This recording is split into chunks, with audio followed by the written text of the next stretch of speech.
Welcome back to another video. I haven't posted a video in a while, and that's because I've actually had like 8 videos all on the go at once and none of them have actually been completed. But I bring you a completed video. This video is going to be in 2 parts. Part 1 is going to be making my 1780s stays and petticoats, and the second part is going to be making the actual gown. I'm doing a slightly different format for this video, mainly because I took a lot of this footage whilst I was either watching TV or talking to my mum or on holiday, so there was a lot of background noise. I wasn't really in an environment where I could talk through what I was doing as I was going along, so I actually am filming the voiceover for this about a month and a half after I've sewn this project, and I'm essentially going to just sit down and talk everyone through what I did. If you like this video format as opposed to my other one where I kind of do voiceover while I'm doing stuff, let me know, because I'm always experimenting with new ideas of how to make these videos, and this is just one of them. I have had the fabric that I'm going to use for the gown sat in my stash for probably about 2 years now, and I've known in my head that I wanted it to be this gown that it was going to be used for. So the first thing I did was research tons and tons and tons of 1780s stays. Here are some photos of some stays that I used as inspiration. I used places like the Met Museum website and the V&A website. They have some really good photos of stays from their collections that are free for you to look at, which is honestly amazing when you're trying to make a historical recreation. I took all of my inspiration photos and I drew elements of the design that I really liked. I liked having this adjustable section at the front. I thought that was really cool, and I also liked the ones with quite thick straps and not so many of the tabs around the waist. Once I kind of had my design in mind, I was trying to work out how I was going to put this pattern together. Something that I really struggled with these stays is the panels that run at the side are at a diagonal. So on a normal bodice, the panels would go straight down, but on these stays, the panels actually go diagonal. So I was trying to work out how I was going to make these diagonal panels go round, because that's not really something that you tend to do when you have a bodice. I remembered that I had a pair of stays which come way back. It was one of the first pair of stays in the Tudor era in the Tudor Tailor book, which is an amazing book if you're interested in Tudor historical fashion. What I decided to do was take this pattern from the Tudor Tailor book, make these stays to see if they fit, and then if they did fit, adjust the pattern to make my 1780s stays. So the first thing I did was measure myself. I just took a bust, a waist and hip measurement. Luckily, my measurements were actually exactly the same as the ones in the book, which meant I didn't have to make any adjustments to the pattern. I then took the Tudor Tailor book and scaled up the pattern to make a pair of stays for myself. I only just started learning how to scale up patterns from pattern books, but it is relatively simple. If you use grid paper, it's a lot easier to try and follow the pattern, and here is the footage of me doing that now.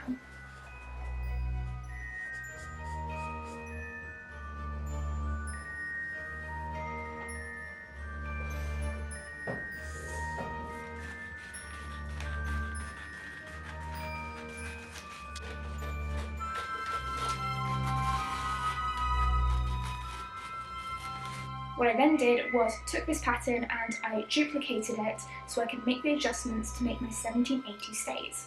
I managed to actually keep the front and back panels relatively the same.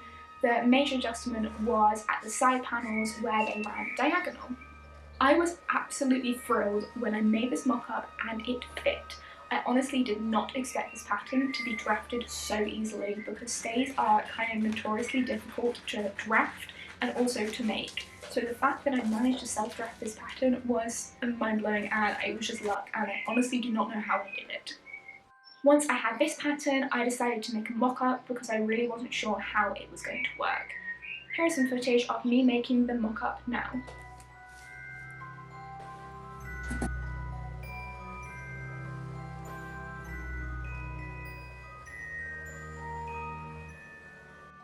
We're honestly going the best of a bad lighting situation right now.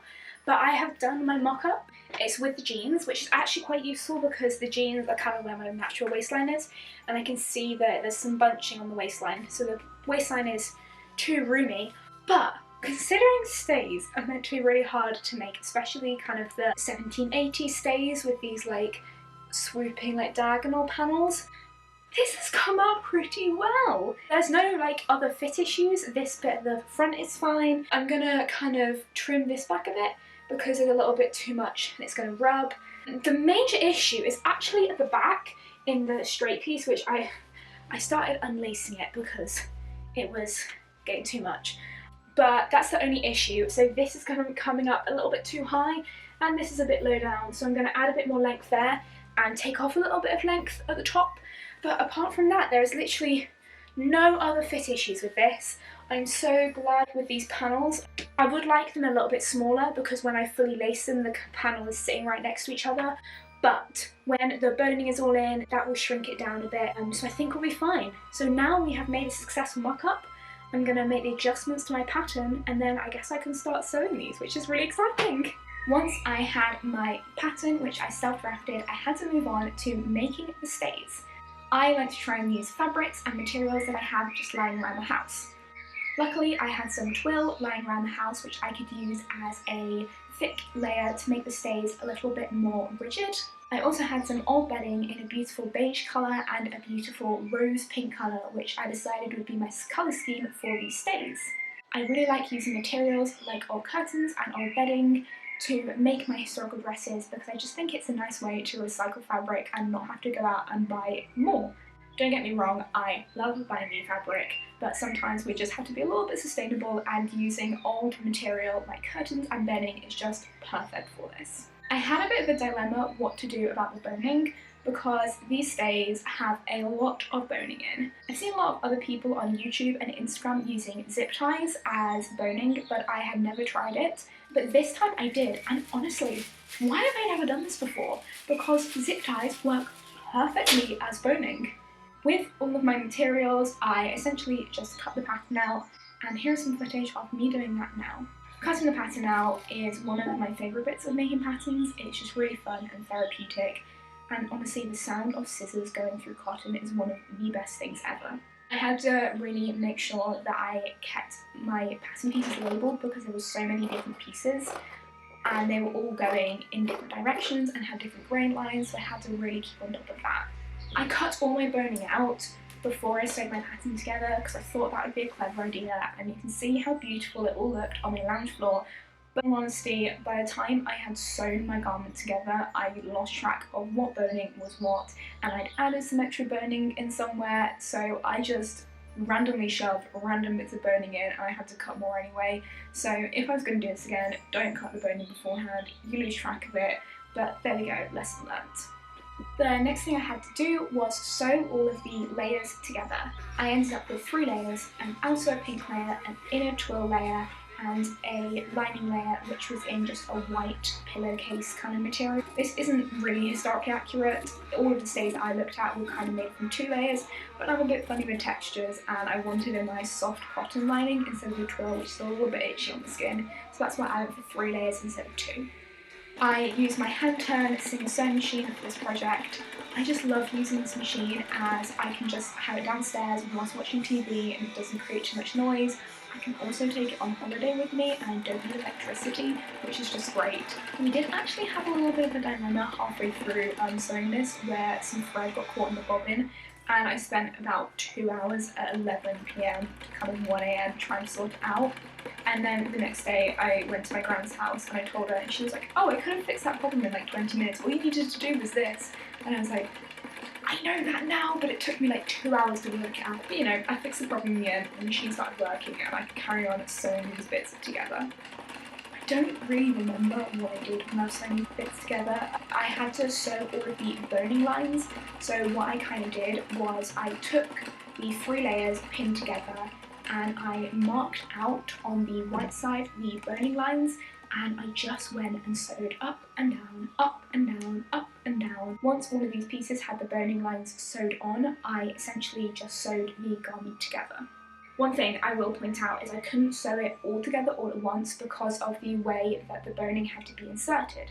So what I did was I sewed the front two panels together and the back two panels together, and I left the side seam not sewed together because that was where the access was to put the boning in the side two panels. I have a little video showing you essentially which seams I sewed together so you can see for yourself. I ironed the whole garment and just made sure that all of those seams were really flat. Once this was kind of half sewn together, I spent hours inserting all of the boning. This does seem like a bit of a laborious part, but I actually absolutely love inserting the boning. Something so therapeutic about seeing this like floppy garment become rigid and having the structure, and it is just so satisfying. I'm kind of a little bit annoyed because some of my boning lines are a little bit wonky, and on the front it's not symmetrical. And if someone was making these stays in the 1780s, the likelihood is they wouldn't have been symmetrical. So you know, we're going for historical accuracy, not perfection. Once all of the boning was in, I sewed the two side seams together so I had a completed stay. It felt so good to see the stays become tangible and go from this floppy garment into this stiff garment, and when I laid them out on the floor for the first time I was just so happy with how it looked. I'm honestly so proud of this project because I don't know how I managed to self-draft this pattern myself, but I somehow managed it, and I somehow managed to create an authentic-ish representation of what 1870s stays would have looked like. I have a fun little fact about these stays which I'm going to insert here. So I made these stays and then I went to the V&A Museum in London about a month after, and I was walking around the museum and my boyfriend ran up to me and was like, "Lila, you need to come look over here, they have your stays." And in my head I thought he meant that, you know, they had a pair of stays that looked similar. But no, I walk around the corner and then literally there are my stays, the same colour, the same style, exactly the same, and I was like, oh my gosh, I have accidentally made a pair of stays that are in the V&A, because when I made this project, I didn't think the colour I was doing was historically accurate at all. I just chose it because it was a nice pink colour and I liked it. The only difference is I have a beige binding on mine and they had the same colour as the stays, the pink binding. But I saw this and I literally was so happy, and I'm going to insert the footage of me doing a happy dance at seeing the stays right now.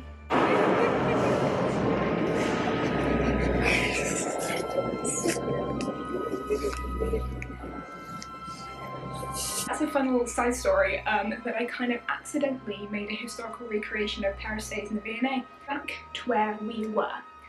The boning just looks so satisfying, and I got some really cool clips of just looking at the stays close up, which I'll show you now. The next thing that I had to do was actually iron down all of the seams.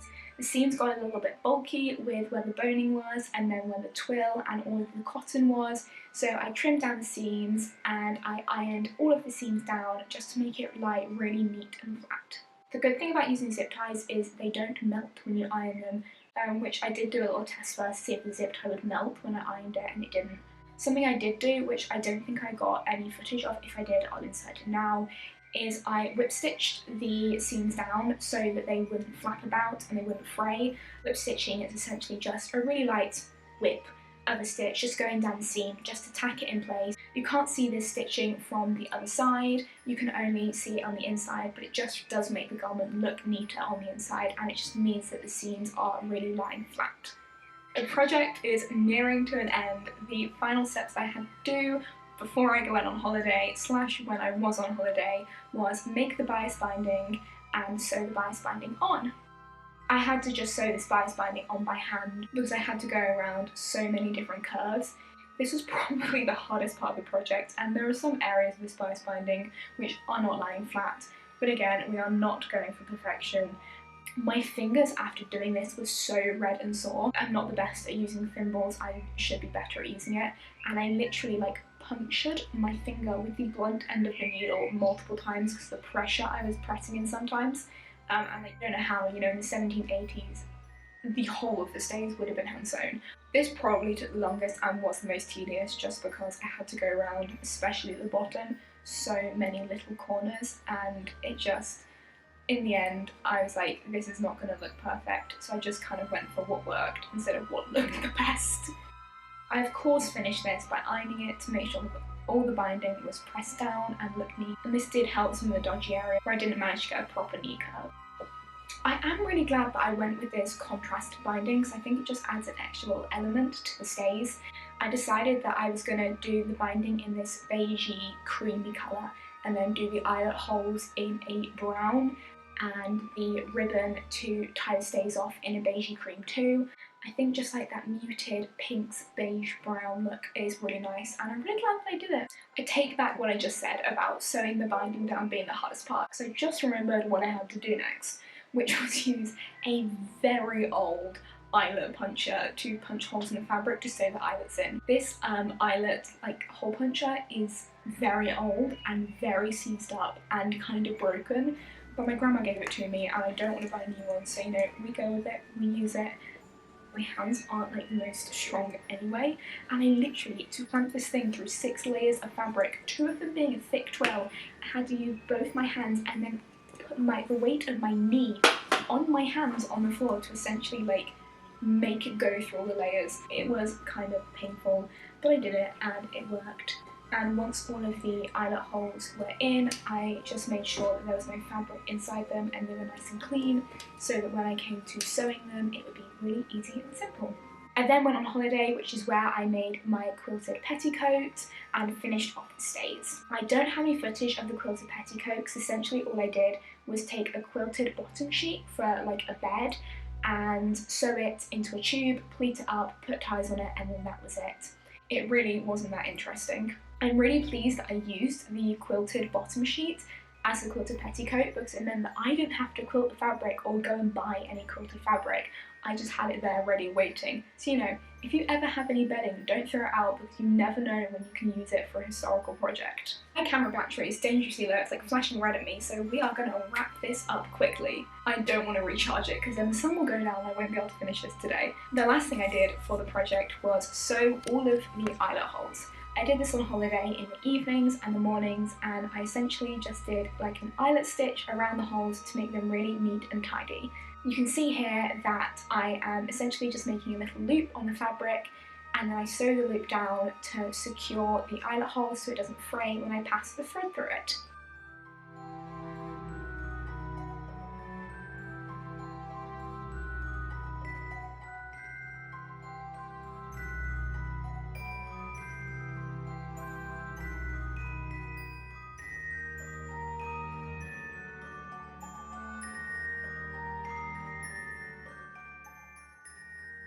Once all of these eyelet holes were sewn, I passed my twill tape through all of the holes. I used spiral lacing for this, as this is the historically accurate method of lacing.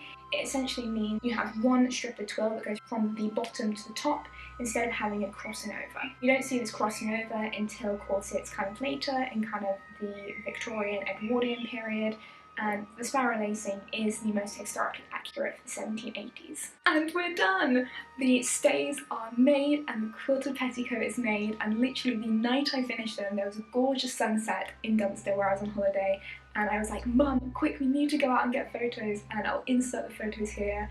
It was freezing, my feet were frozen and so cold, but I do not regret it because the photos were beautiful. I did also get some other footage of the stays, which I will show you in a minute. I just want to finish this video by saying I am so pleased with how these stays turned out. It was honestly an amazing, challenging project that I didn't think would work, but it ended up working. And seeing those stays in the V&A just really made my absolute day/month. I love this project with all of my heart, and I can't wait to make the gown to go over it. If you want to see me make the 1780s gown, then subscribe down below. I will post it at some point in the next month, 2 or 3. My posting schedule is kind of non-existent. I just do this because I love making stuff and I love filming it and sharing it, and when I have a video I will post it. So if you want to see the next part of this series, subscribe and make sure to follow me on social media at so.lila. Thank you so much for watching, and I hope you enjoyed this slightly chaotic, rambly video. I'm sorry that I didn't get any kind of footage as I went along, but I hope you still enjoyed watching it, And now onto the reveal.